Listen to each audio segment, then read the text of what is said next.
Olá, meus amigos, estamos iniciando mais uma edição do nosso Hora H, aqui pelo canal 15 da TV Comunitária. Sempre agradecendo a sua audiência, agradecendo a sua atenção, você que nos assiste ou ao vivo neste horário de 1 às 2 horas da tarde, ou então as reprises que são exibidas do programa às 7 horas da noite, à meia-noite e 9 horas da manhã do dia seguinte. A gente tem recebido incontáveis manifestações de apoio e de apreço pelo nosso programa. Eu fico imensamente feliz em relação a isso. Dentro do Flash, a gente vai tratar de algumas questões agora extremamente importantes. Uma delas é com relação à segunda marcha da cidadania, que está marcada para acontecer no próximo sábado. Sábado é feriado, feriado que cai em sábado ou em domingo, ninguém faz conta dele, né?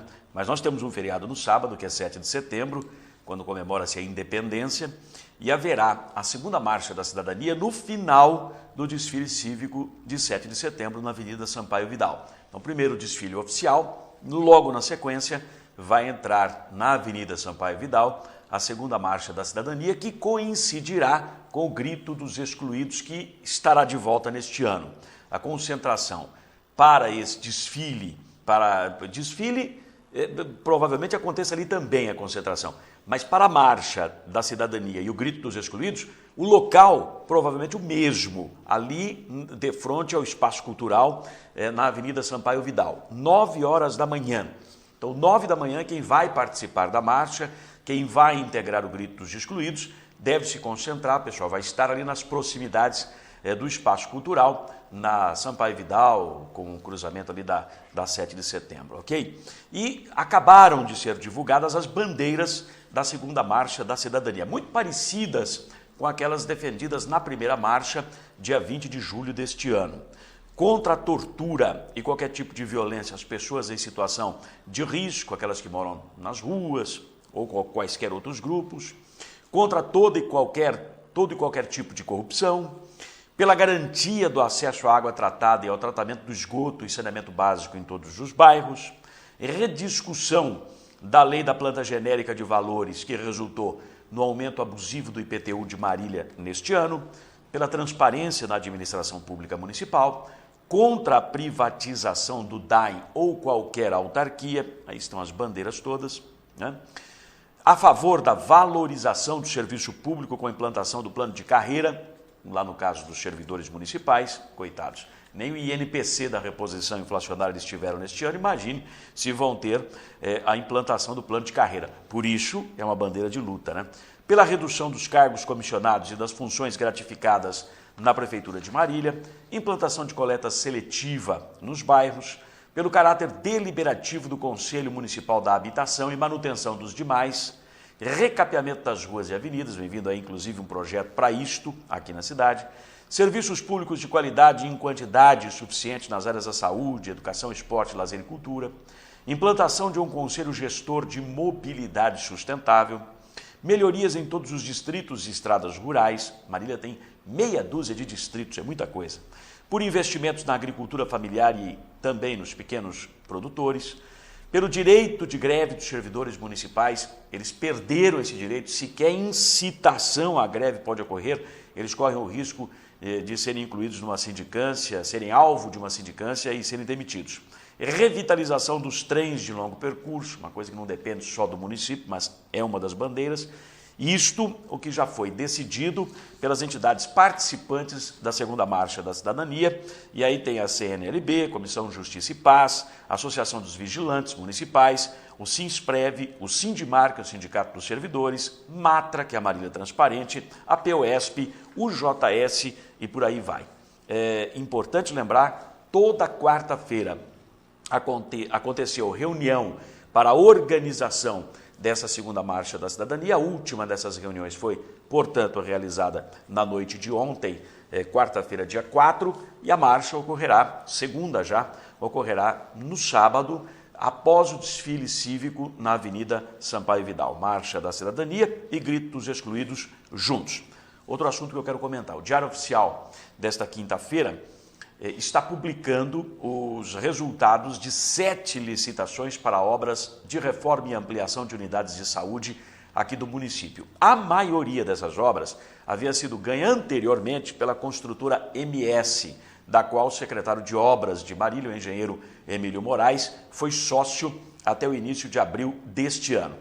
Como o Ministério Público instaurou inquérito civil para investigar essas licitações, porque o sócio era o secretário de obras, responsável pelos projetos, acompanhamento das obras e tudo mais, liberação dos recursos para o pagamento conforme o andamento do serviço. Então ficou uma coisa meio que suspeita, o Ministério Público instaurou o inquérito, chamou todo mundo para depor, inclusive o próprio secretário. O que houve?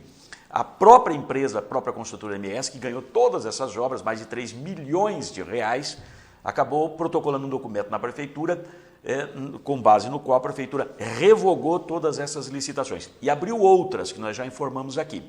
E agora elas estão em curso. Hoje estão saindo os primeiros resultados publicados no Diário Oficial. Unidade Básica de Saúde São Miguel, a ganhadora para fazer a ampliação, reforma, enfim, desta UBS São Miguel, é a construtora Molina José Bonifácio Limitada. Foi aberto o prazo de 5 dias úteis para a apresentação de eventuais recursos. Esse prazo começa a correr a partir de hoje. UBS, Unidade Básica de Saúde, Anis Badra, ganhadora, construtora Molina. USF Jockey Clube, Unidade de Saúde da Família, ganhadora, construtora Molina. USF Padre Nóbrega, Unidade de Saúde da Família do Distrito de Nóbrega. Foi inabilitada a empresa Santos Construções Limitada, não atendeu todos os requisitos do edital, e foi habilitada no lugar dela a Molina José Bonifácio Limitada. USF Jânio Quadros, Unidade de Saúde da Família do Jânio Quadros, inabilitada a Santos Construções e habilitada no lugar dela a Molina. USF Vila Barros, inabilitada a Santos, mas aberto prazo para regularização da situação dela para o dia 18, próximo dia 18, 3 horas da tarde.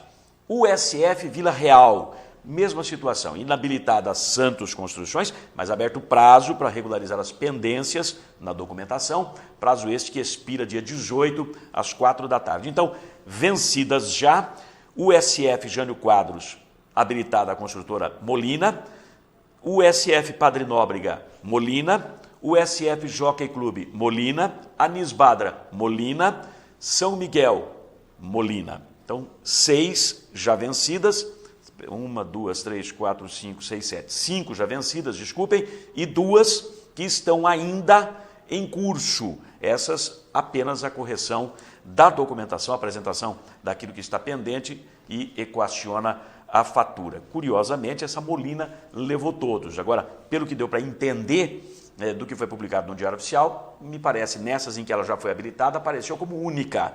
E onde ela está sendo chamada a regularizar a situação, também como única a apresentar proposta. E naquela em que teve a Santos inabilitada e habilitada a Molina, deve ter sido por questão de documentação. Ok?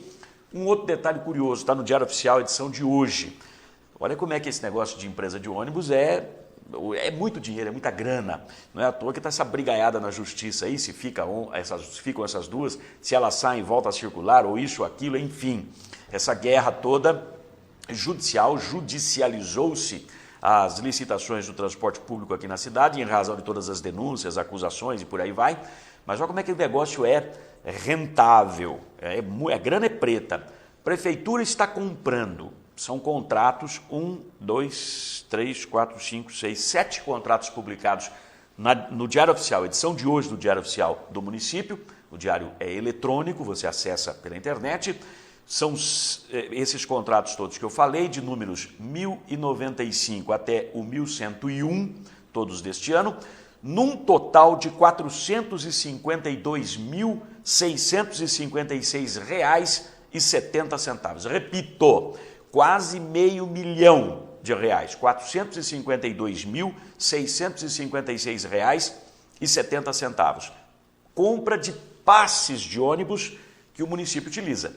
São R$ 4.540,80 para a Secretaria da Administração, 430 mil para atender a Secretaria da Educação, para os estudantes, R$ 12.900 para a Secretaria da Cultura, R$795,50 para a Secretaria do Desenvolvimento Econômico e Turismo, R$ 2.150 em passes de ônibus para a Secretaria de Esportes, R$ 1.135 para a Secretaria da Fazenda, igual valor, R$ 1.135 para a Secretaria do Planejamento Urbano, total R$ 452.656,70, só de compra de passe pelo município, fora o uso de toda a população.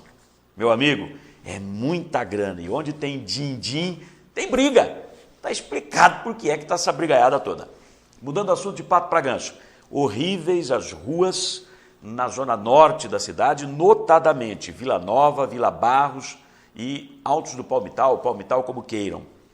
Pegando ali as ruas João Batista Rafael, América, Dermânio da Silva Lima, Roque Montefusco, Oswaldo Fontana e por aí vai. Nós passamos por lá, ficamos horrorizados.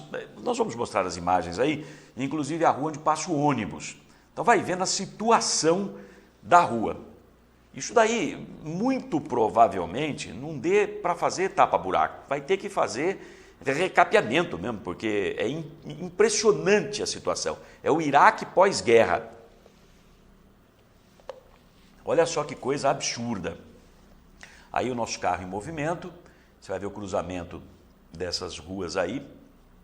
Olha que coisa, onde faz a bifurcação, vazando água, buraco pesado, pode tocar. Buraco grande, olha aí, ó, vazando água de dentro dele. E aí vai. Tem mais? Pô, só? Falou só essas, ô louco. Olha o que é buraco. E é o local que passa o ônibus, inclusive. A gente até tinha imagem do ônibus, mas selecionamos apenas essas aí para os senhores virem como é que está feia a situação ali, Vila Nova, Vila Barros, Palmital, aquele eixo. Tem agora imagens de uma praça abandonada na bifurcação das ruas João Batista Rafael com a Dermânio da Silva Lima, ali próximo da Capela de São Francisco de Assis. E o pessoal reclama, vamos ver as imagens, que o local virou esconderijo para bandido, principalmente à noite. O pessoal que faz pequenos furtos, né, provavelmente para usar o dinheiro em droga, se esconde aí. Quando passa uma pessoa desavisada, pronto, eles dão o bote para tomar o celular, tomar dinheiro. É muito mato, não tem calçamento, está tudo destruído, está cheio de entulho. Um horror, um horror. Essa pracinha, essa ilhazinha, olha que estado em que ela está, fica na João Batista Rafael, com a Dermânio da Silva Lima, próximo ali da Capela São Francisco, caminho da capela. Então, quando tem missa, celebrações ali na capela, o pessoal tem que passar por aí. E aí tem medo, porque desocupados e bandidos costumam ficar por aí, bem pertinho da capela, coisa de 50 metros da Capela de São Francisco de Assis.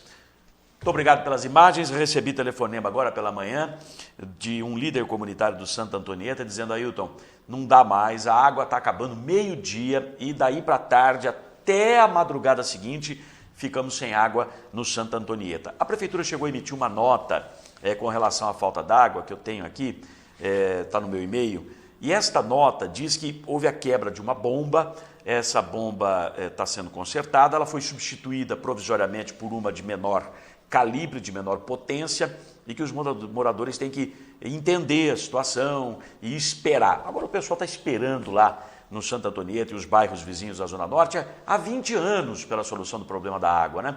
A Prefeitura de Marília informa que a bomba que havia queimado na Zona Norte, causando transtornos para a população, foi substituída na sexta-feira da semana passada, dia 30, em caráter emergencial, por uma outra bomba de menor vazão, então menor calibre, menor potência. Porém, o restabelecimento do fornecimento de água será gradual. O DAEM reconhece a existência do problema e pede a compreensão da população e a economia de água até que o abastecimento seja normalizado nos próximos dias. A nota foi distribuída pela assessoria de imprensa da Prefeitura. Vai economizar o quê se nem água tem? Tem gente com dificuldade para dar descarga no banheiro. É horroroso o momento que atravessa o pessoal que mora nos bairros da Zona Norte em relação a essa questão do abastecimento de água. O que precisa é a Prefeitura e o DAEM apresentarem de maneira muito clara para todos os moradores, para toda a população e a sociedade, enfim, projetos de curto, médio e longo prazos para equacionar de vez o problema da falta d'água. Não é possível conviver mais só com promessas e esse pedido Olha, reconhecemos o problema e pedimos a economia de água, a compreensão da população. Não há quem compreenda, não há quem tenha mais paciência, mas nem Jó teria tanta paciência assim como esses moradores estão tendo. Há 20 anos eles enfrentam o problema da falta d'água. Entra prefeito, sai prefeito, a ladainha é a mesma e água que é bom, água na torneira nunca tem. É preciso rever essa situação. Jornalismo com credibilidade. Informação de qualidade. Hora H, com Ailton Medeiros. Para quem exige a verdade dos fatos. Muito bem, estamos iniciando mais esta edição do nosso Hora H, nesta quinta-feira, dia 5 de setembro, dia da Amazônia. Em 1961, nessa data, o então vice-presidente João Goulart retornava de uma viagem que fazia à China para tomar posse na presidência da República, no lugar de Jânio Quadros, que havia renunciado. Em 1997, morria a missionária católica Madre Teresa de Calcutá. Faltam 117 dias para o final do ano. Está começando aqui a edição de número 172 do Hora H pelo canal 15 da NET. Economize energia elétrica com o SHED europeu da Estruturas Metálicas Brasil. Cobertura de estruturas metálicas com grande capacidade de iluminação e ventilação natural. Ecológico e sustentável. Estruturas Metálicas Brasil. Qualidade e segurança na sua obra. Oferece.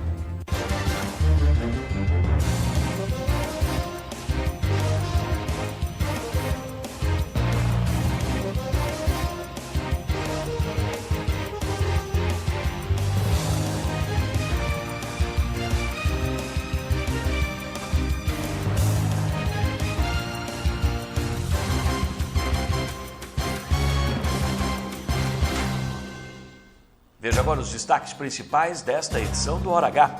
Codemar.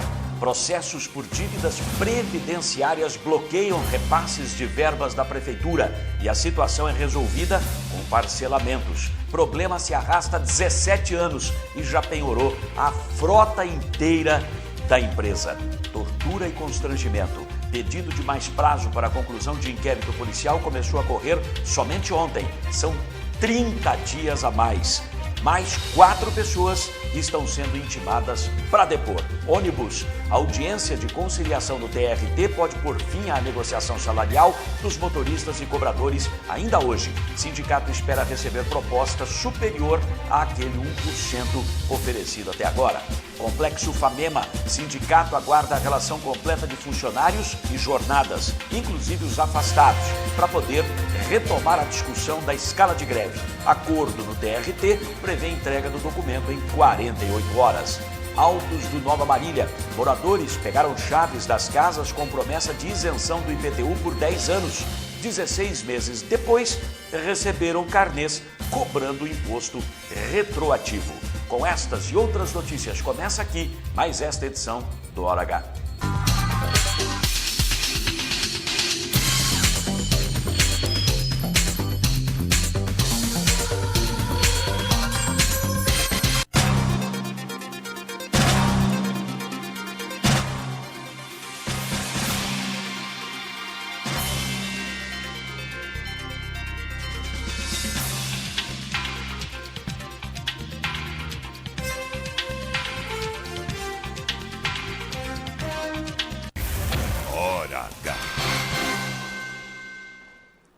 Vamos ao primeiro bloco de notícias do Hora H. A gente começa falando dos ônibus. A audiência, neste momento, no TRT Campinas, pode pôr fim à negociação salarial de motoristas e cobradores das empresas Grande Bauru e Sorriso. Greve iniciada na última segunda-feira foi suspensa na madrugada de ontem, quarta-feira, aguardando justamente essa possibilidade de conciliação.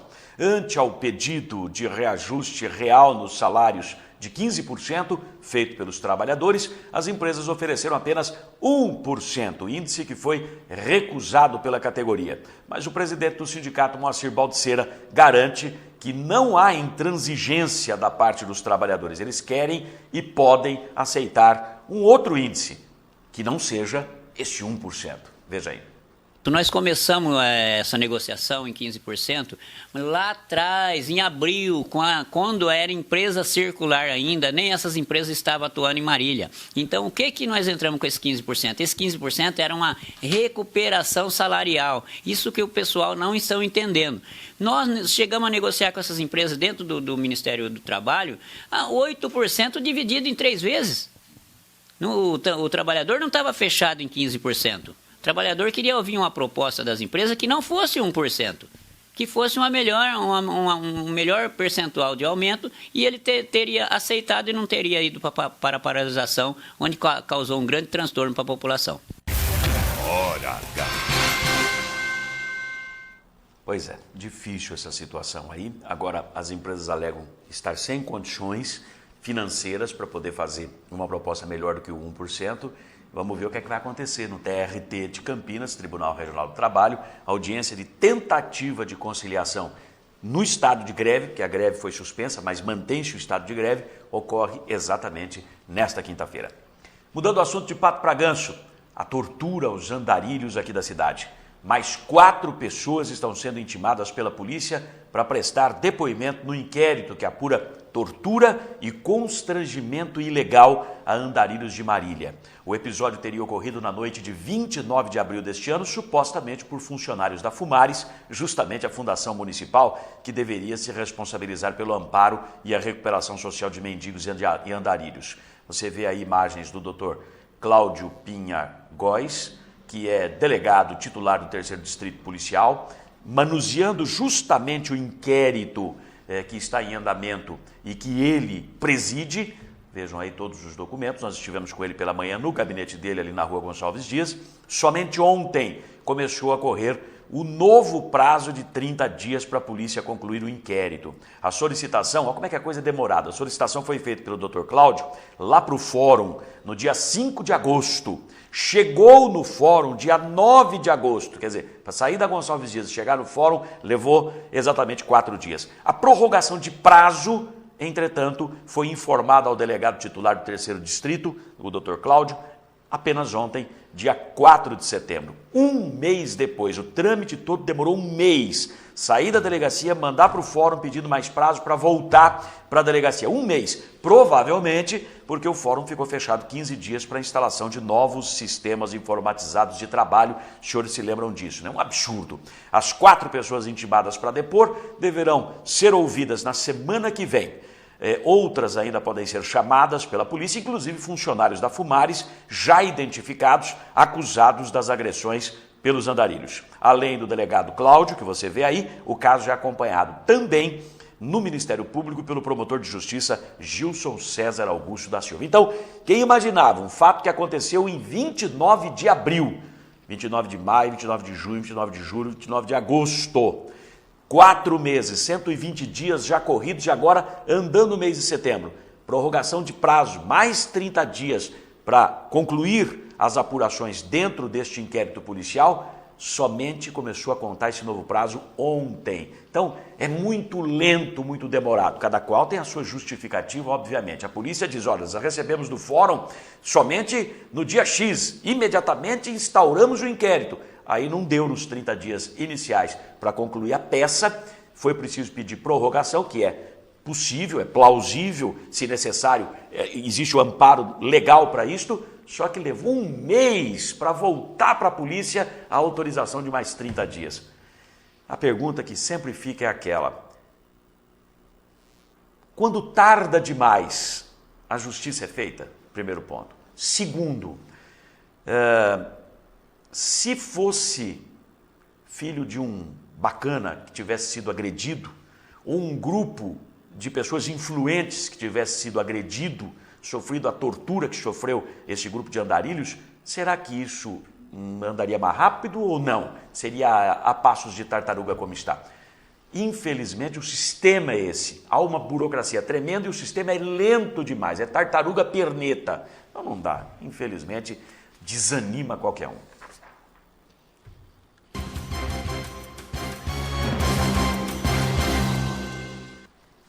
Vamos falar do Complexo Famema.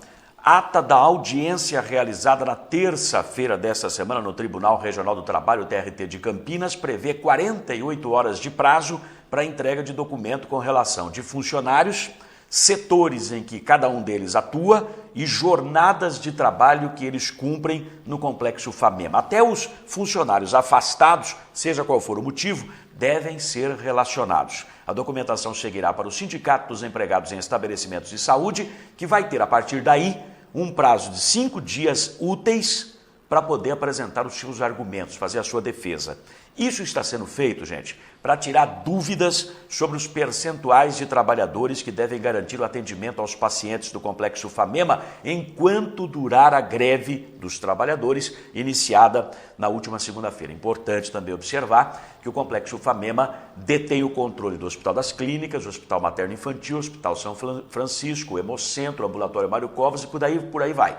Então é necessário uma escala, sem dúvida alguma, de revezamento dos grevistas para não deixar desamparado o paciente que chega a qualquer uma dessas unidades de saúde. O sindicato alega que não tem condições de atender os 80% de todo o quadro de trabalho durante o período de greve, nessa escala de revezamento, que foi determinado em uma liminar obtida pelo Complexo Famema no TRT, o Tribunal Regional do Trabalho, lá em Campinas. Para isto, o sindicato afirma que teriam de ser contratados mais 40% de trabalhadores em relação ao contingente atual. São 2.200 trabalhadores aproximadamente, teria que contratar mais 40% para dar para fazer a escala de revezamento com 80% dos grevistas presentes no trabalho enquanto durar esta manifestação ou esse movimento grevista.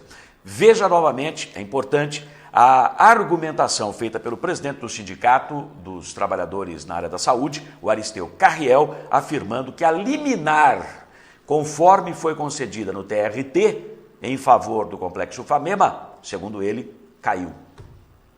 Colocamos lá para o desembargador do tribunal a real situação do quadro de funcionário que tem dentro da instituição, que a escala que estava pedindo na liminar é irreal, não tinha condições de cumprir porque não tem funcionário o suficiente para aquilo. É uma mentirosa que foi colocado pela diretoria do hospital, nunca teve esse número de funcionários dentro do hospital. E aí, então, aquela liminar caiu por terra. O que vai acontecer agora é que vai dar andamento na listagem real de trabalhadores. Se o sindicato se compromete com aquilo, os trabalhadores se comprometessem a cumprir aquela escala, a gente tinha que sair na rua vendo se encontrava trabalhadores para poder contratar, porque eles nunca tiveram esse número, né? Hora H. Então foi alegado um número de funcionários e a necessidade de uma escala com 80% deles em trabalho para garantir o atendimento aos pacientes e não paralisar o recebimento dos pacientes nas unidades de saúde do Complexo Famema, que o sindicato alega que aquele número fornecido ao TRT não é real, a expressão usada pelo Aristeu seria mentiroso. Por isso, determinado pelo procurador do trabalho que, lá no TRT de Campinas, o Complexo Famema oferecesse a relação completa, item por item, nome por nome, setor que trabalha, tudo certinho, para que, então, se confrontem as informações. De um lado, o Complexo Famema, de outro lado, o sindicato. Prazo de 48 horas para a entrega dessa listagem real de funcionários termina hoje. A partir daí, serão contados 5 dias úteis para o sindicato apresentar defesa no TRT e, depois disso, 48 horas para ambas as partes se manifestarem sobre a escala de greve. Então, eu diria até que não é que caiu a liminar que foi concedida. Na verdade, ela está suspensa até que se cumpra esse trâmite do fornecimento da relação de funcionários para então montar uma escala em cima de número real. Enquanto isso, trabalhadores com filhos pequenos enfrentam outra dificuldade neste período de greve lá no Complexo Famema, o acesso à creche. Segundo o sindicato, a direção do complexo teria barrado o ingresso de crianças cujos pais aderiram à greve. O fato teria sido reclamado também ao TRT lá em Campinas na última terça-feira. Tem um número de funcionários suficiente que nós estamos fazendo o rodízio lá para estar atendendo os filhos dos trabalhadores. Porque essas trabalhadoras venham para a porta, trabalhar. Elas vêm fazer o rodízio para atender as urgências, a emergência, cumprir lá com 50%, com os 30%. Então, elas estão prestando serviço à sociedade, está prestando serviço para a empresa. É um direito delas deixar o filho na creche. E eles estão ficando lá? Então, há aí uma grande briga porque a diretoria está barrando as crianças, não deixando que os filhos das trabalhadoras aqui, que necessita deixar o filho na creche para vir trabalhar, impedindo para que eles deixem o filho na creche. Agora, como que cobra o atendimento aqui na porta, né, dos trabalhadores, como é a escala de revezamento, e impede de deixar os filhos lá na creche para poder trabalhar. O que o sindicato pode fazer em relação a isso? Então, nós estamos aí, já colocamos isso também lá na audiência, certo? Deve agora, depois de juntar toda essa documentação, ser analisado, porque essa não é uma das questões também que foi colocado lá. Hora H. Quer dizer, a queixa do sindicato é a seguinte: de um lado, a direção do Complexo Ufamema exige uma escala robusta de greve para garantir o atendimento aos pacientes nas unidades de saúde durante o período de greve. Então, mesmo quem está em greve vai lá e trabalha numa escala de revezamento para não deixar de atender os pacientes. Por outro lado, a contrapartida do complexo seria abrigar os filhos dos funcionários em sua creche, mas estaria impedindo, barrando a entrada dos filhos dos grevistas, justamente aqueles grevistas que estão fazendo a escala de revezamento para não deixar desassistidas as unidades de saúde, e aí o pessoal não tendo onde deixar os filhos, como é que vai trabalhar? Então fica uma coisa difícil, uma coisa complicada. Problemas que são gerados quando há conflito. Greve só se instala onde não teve conciliação, ou seja, onde tem conflito.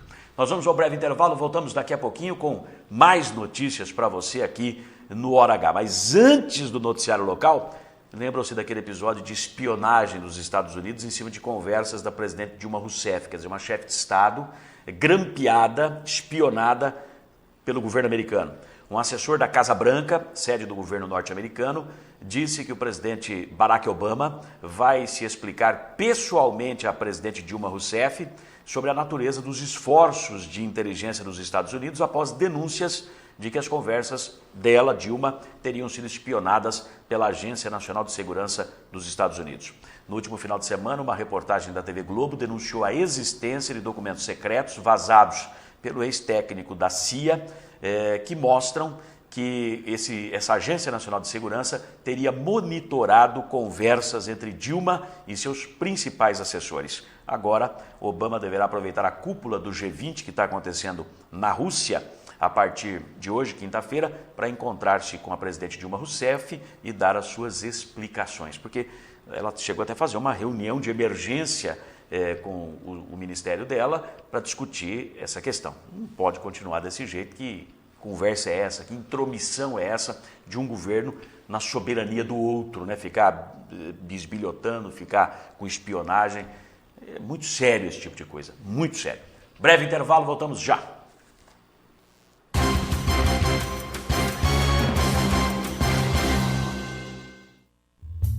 Delícias que dão água na boca.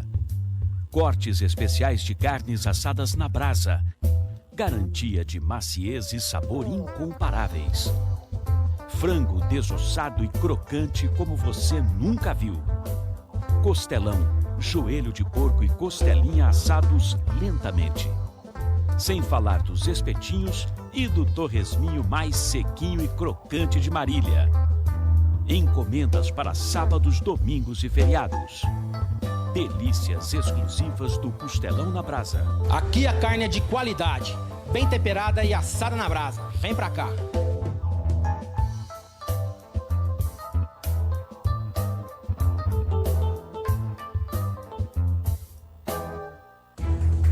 Clientes espalhados pelo Brasil e até no exterior. Mais de 3.500 obras realizadas. Parque Fabril com 16.500 metros quadrados. Desenvolvimento de projetos, fabricação e montagem de estruturas metálicas industriais, comerciais e residenciais de médio e grande porte. Constante evolução tecnológica é o seu maior diferencial, propiciando mais qualidade, durabilidade, beleza e agilidade nas obras. Know-how adquirido em mais de 40 anos de atuação no mercado faz da Estruturas Metálicas Brasil uma das mais conceituadas e respeitadas empresas do setor no país. Estruturas Metálicas Brasil. Qualidade e segurança.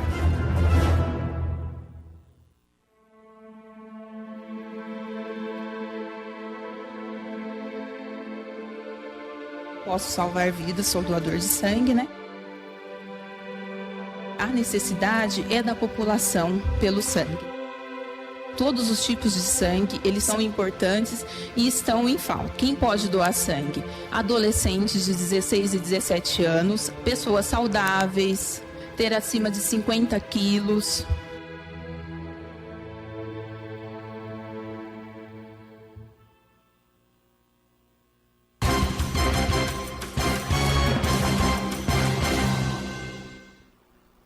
De volta para mais um bloco de notícias do nosso Hora H. Olha, assunto de relevância e de bastante importância. Não é de hoje que a Codemar não possui certidão negativa de débitos previdenciários, a tal da CND, para que ela possa contratar com o poder público, para que ela possa disputar licitações e até receber verbas repassadas pelos governos, né? Seja de que instância for.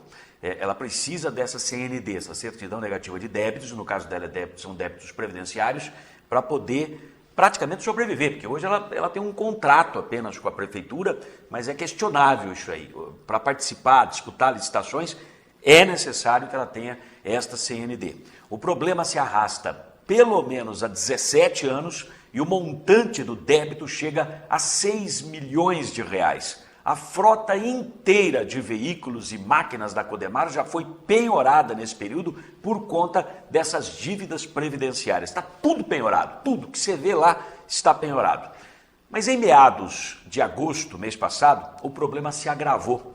2 processos, já em fase bem adiantada, levaram ao bloqueio dos repasses de verbas da prefeitura para a empresa que é responsável pelos serviços de asfalto aqui na cidade. Então, aquele único contratinho, é o único capim margoso que o pessoal está apoiado, pendurado nele, para sobrevivência, estava indo para o brejo. Por quê? Porque tudo já estava penhorado, não tinha mais o que penhorar, houve o bloqueio do repasse desses recursos. Aquele contrato que a prefeitura vai pagando mensalmente para a Codemar pelos serviços de asfalto. Entendeu? Bloqueou exatamente isso. Foi um ofício mandado lá para a Secretaria Municipal da Fazenda, determinando que os repasses não fossem mais feitos e que esses repasses fossem encaminhados, então, para o abatimento da dívida previdenciária existente na Codemar. A saída foi, a toque de caixa, negociar um acordo de parcelamento desses débitos, nesses 2 contratos, que geraram o bloqueio da conta da Codemar junto à Prefeitura e... Moral da história, agora a Codemar vai ter que fazer isso também com os demais contratos. O Rogério Aparecido da Graça é diretor adjunto da Codemar, explica o que houve, preste atenção, porque é grave esse tipo de coisa. Nós tivemos um problema aí no mês de agosto, né? Até um bloqueio judicial na nossa conta devido ao repasse da Prefeitura para a Codemar. O que nós fizemos? Fomos até a Receita Federal, eu e o nosso jurídico aqui da Codemar, e fizemos um acordo, né, com o procurador em estar parcelando todas as dívidas da Codemar, que é de previdência.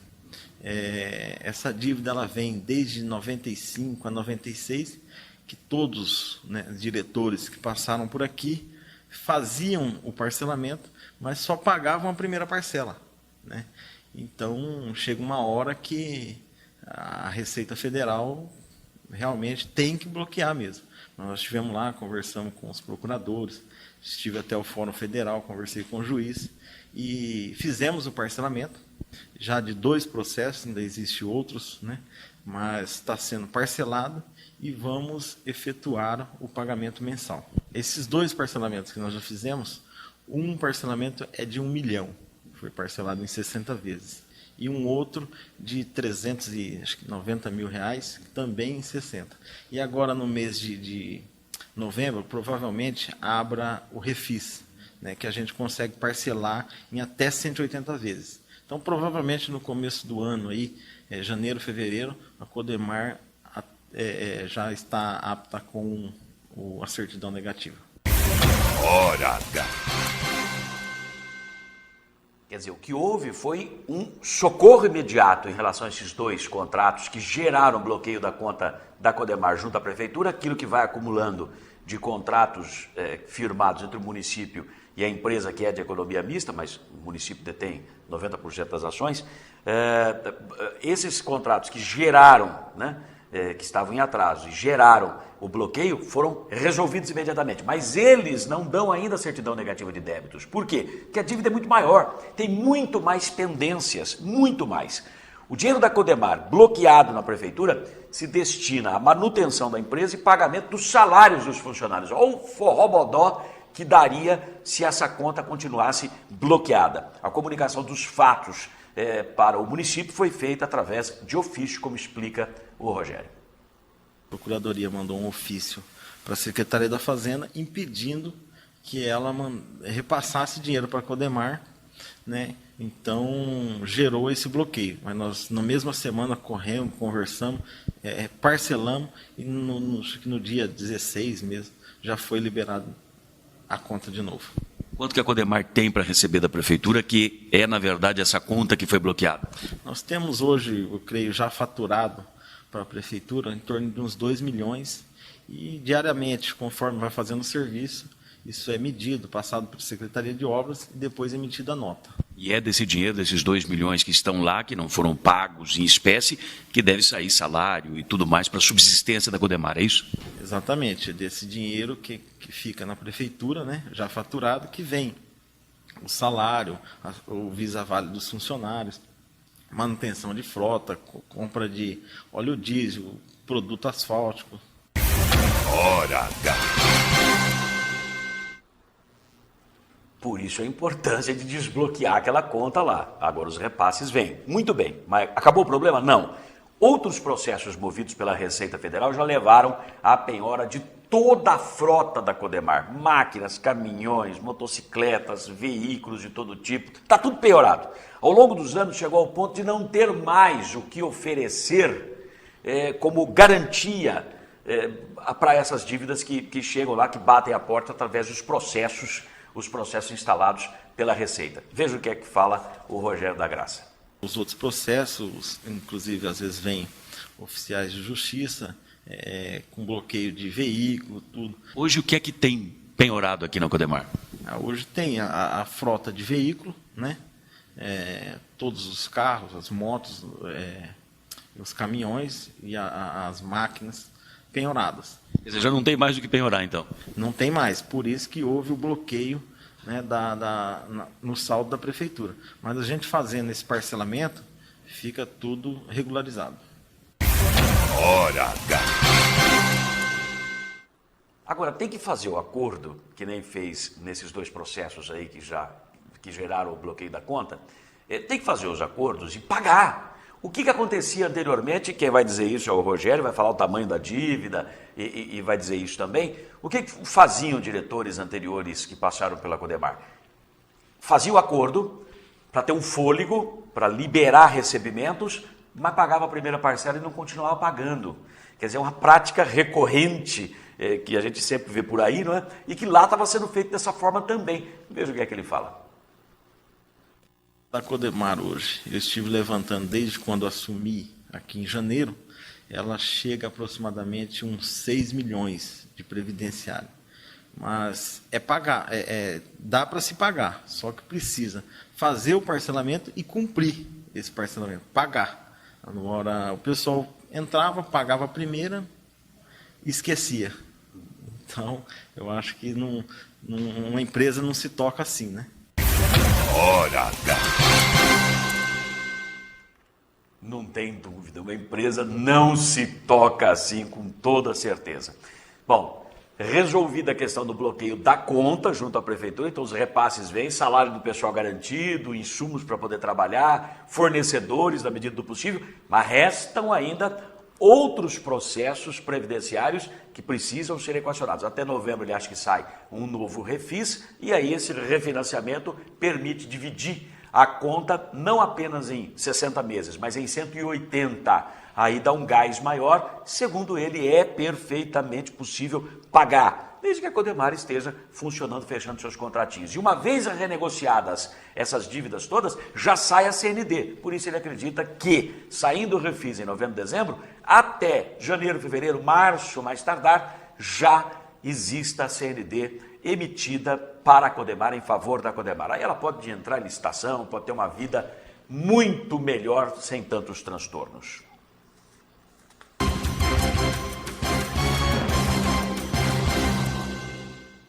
Mudando o assunto, na terça-feira dessa semana aconteceu a primeira reunião na Prefeitura para discutir a acessibilidade. Participaram representantes da Associação dos Deficientes Visuais e também do Conselho Municipal da Pessoa com Deficiência. Neste primeiro momento, o objetivo é criar projetos específicos de acessibilidade dentro do terminal urbano. Faltam rampas lá, você já deve ter notado, né?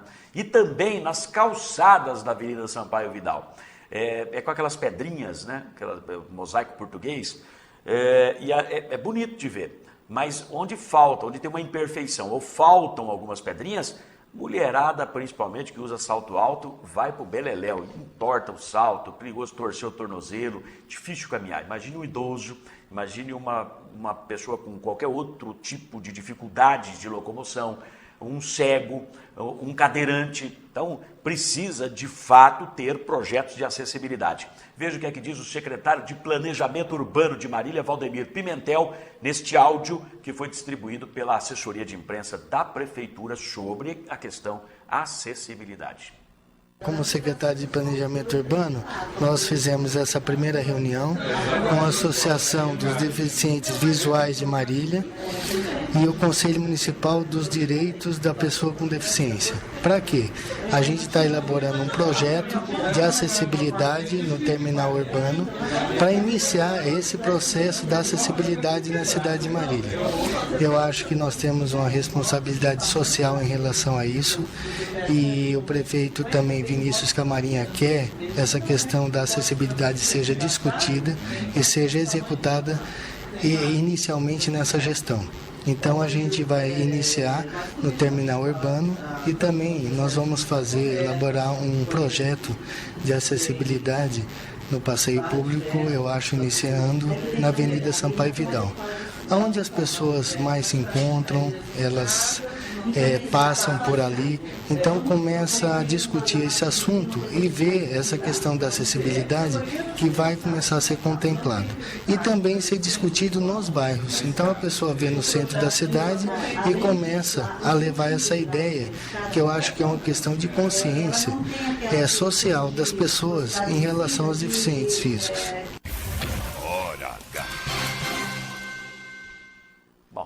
A acessibilidade tem que fazer parte de qualquer projeto de governo. Você não pode simplesmente fazer as coisas perdidas no tempo e no espaço. Tem que ser tudo muito bem planejado, tem que existir política pública na área da acessibilidade, que não dá para brincar mais com isso, né? Só aquelas rampinhas na calçada, nas esquinas, como a gente vê por aí, não resolve. Aliás, tem muita rampinha que é muito estreita, não permite nem a passagem de uma cadeira de rodas ali, não é? É preciso que você vá além disto. Você tem que garantir acessibilidade em todos os locais, principalmente nos espaços públicos. Não dá para tolerar a falta dessa questão da acessibilidade.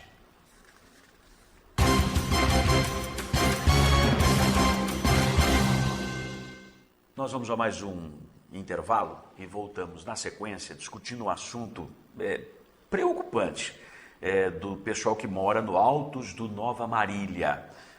Eu até chamei a atenção para esse assunto ontem, passei um e-mail para a assessoria de imprensa da Prefeitura hoje pela manhã, cobrando um posicionamento do município em relação à situação que nós vamos abordar daqui a pouquinho. Então, pessoal da Zona Sul, preste atenção, mas isso pode estar acontecendo com outros moradores de outros conjuntos habitacionais que foram contemplados com a isenção do IPTU por 10 anos. Daqui a pouco os detalhes para você.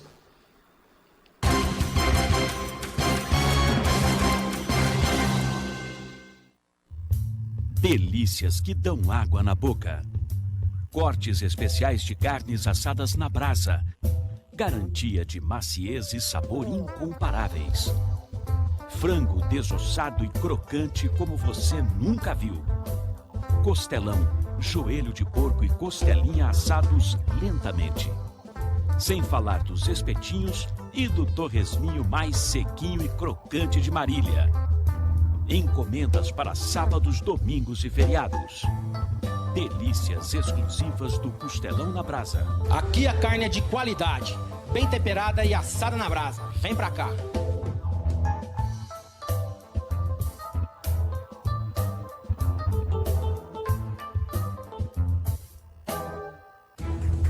Clientes espalhados pelo Brasil e até no exterior.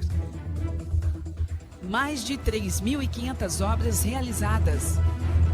Parque Fabril com 16.500 metros quadrados.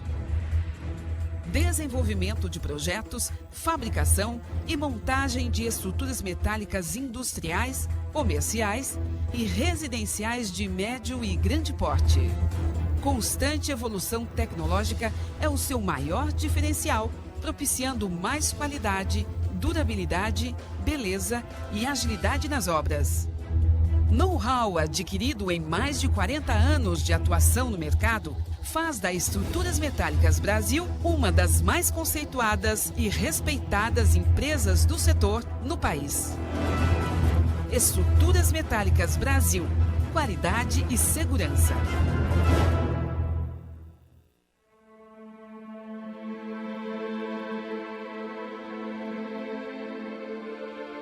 Posso salvar vidas, sou doador de sangue, né? A necessidade é da população pelo sangue. Todos os tipos de sangue, eles são importantes e estão em falta. Quem pode doar sangue? Adolescentes de 16 e 17 anos, pessoas saudáveis, ter acima de 50 quilos.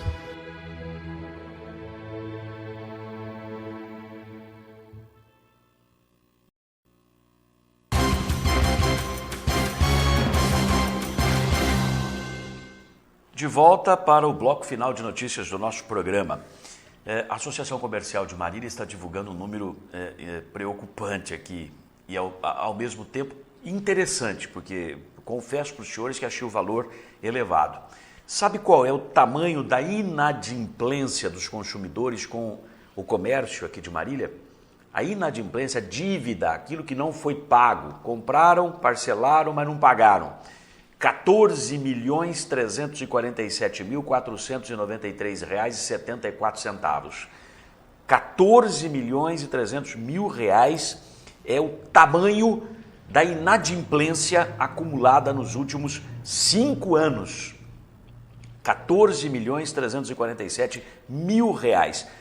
Segundo a Associação Comercial, a média ao ano é de R$ 2.800.000 a mais, que vai para a inadimplência se você fizer a análise desses últimos 5 anos. Os dados foram apresentados pelo Serviço Central de Proteção ao Crédito, o SCPC, da Associação Comercial. São 28.573 consumidores inadimplentes, aqueles devedores cadastrados no banco de dados lá do Serviço Central de Proteção ao Crédito da Associação Comercial de Marília. Então é um número aí pesado.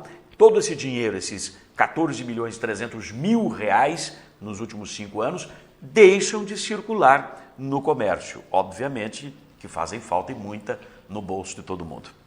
Indignação e revolta entre moradores do Altos do Nova Marília, o nome popular do conjunto habitacional Rubens de Abreu e Zique, no extremo sul da cidade. O bairro foi construído com recursos do programa Minha Casa, Minha Vida. Foram investidos R$ 10.300.000, dinheiro que vem do governo federal. 246 moradias foram feitas, cada qual com 38 metros quadrados.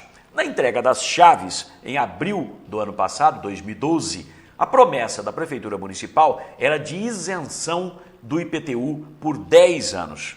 Mas teve uma surpresa. Os moradores de lá acabaram, neste ano, recebendo os carnês emitidos pela Prefeitura com a cobrança do imposto retroativo. 2011 e 2012. Eles entraram em abril de 2012, estão cobrando IPTU lá de trás.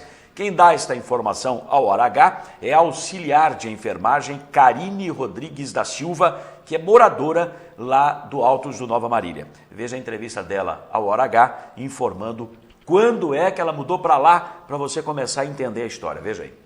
Nós entramos em 2012, em abril, que eles entregaram a chave da casa pra gente. E naquele ano veio algum carnê do IPTU? Não, não veio nada. No ano seguinte, que foi 2012? Agora, esse mês, chegou um carnê com uma cobrança de 2011 e 2012, sendo que no dia que entregaram a chave pra gente, eles deram isenção de 10 anos pra gente do IPTU. E aí veio um carnê agora cobrando os atrasados, teoricamente, né? Entre aspas, de 2011 e 2012. 2011 e 2012. Você lembra qual o valor que veio para você? R$ 239. De cada ano ou os dois juntos? Os dois juntos. Agora, não era este o combinado? Não, não era esse. Tem mais gente na mesma situação? Tem. Tem mais gente que está recebendo carnê, tentaram entrar em contato com a prefeitura e não tiveram nenhuma resolução. Quando vocês entraram em contato com a prefeitura, telefonaram, fizeram o quê? Foi por telefone. E aí passaram para onde? Passaram por 6 setores. De um setor foi para outro, foi passando por setor. Eu tenho lá em casa marcado certinho, que no momento não está comigo, mas passaram por 6 setores e não teve nenhum, assim, não resolveu o problema. Falaram que a gente tem que ir no cartório para poder pegar isso para ver. E você vai fazer o quê? Pagar ou não? Não, eu quero ver como que vai ser resolvido isso. Porque no dia foi prometido pra gente 10 anos de isenção, né? E não se confirmou? Não se confirmou. Hora H. O povo é sempre debaixo de chicote, né? Você já percebeu? Sempre levando porretada. Eu mostrei ontem, vou exibir novamente, isso aqui é uma notícia do jornal Correio Mariliense. Imagino que os outros jornais tenham divulgado também, mas foi ela própria, a moça aí que falou com a gente, a Karine, que nos encontrou na greve ali do pessoal da FAMEMA. Ela imprimiu isto aqui da internet, né? Correio Mariliense, a data da publicação, dia 18 de abril de 2012, Caixa e Prefeitura programam entrega de novo conjunto habitacional para o dia 27. Então saiu no dia 18, mostrando que no dia 27 seria feita a entrega das 246 casas do conjunto habitacional Altos do Nova Marília, que recebeu o nome do juiz de paz Rubens de Abreu Izique. 10 milhões e 300 mil reais investidos pelo programa Minha Casa Minha Vida do governo federal e o mais importante, ela própria assinalou, destacou, com destaca-texto aqui amarelinho, não dá para vocês lerem daí, mas eu vou ler, está escrito aqui, ó. Além do baixo valor da prestação, a Prefeitura de Marília também assegurou contribuição social por meio da isenção do IPTU, entre parênteses, Imposto Predial e Territorial Urbano, por 10 anos. E ainda estuda a implantação de tarifa social de água para as 246 famílias do núcleo habitacional. Está aqui. Então, previsto, está aqui, ó. A Prefeitura assegurou a isenção do IPTU por 10 anos. Aí o pessoal está recebendo o carnê agora cobrando 2011, 2012. Que história é essa? Nós não conseguimos. Tal qual a cidadã que telefonou na Prefeitura, passou por 6 setores diferentes e ninguém soube dar uma explicação para ela, falou que ela tem que procurar no cartório essa história. Complicado, né?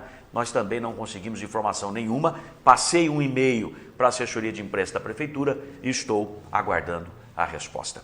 Senhores, é o que temos para o momento. Até amanhã com mais uma edição do nosso Hora H. Até lá.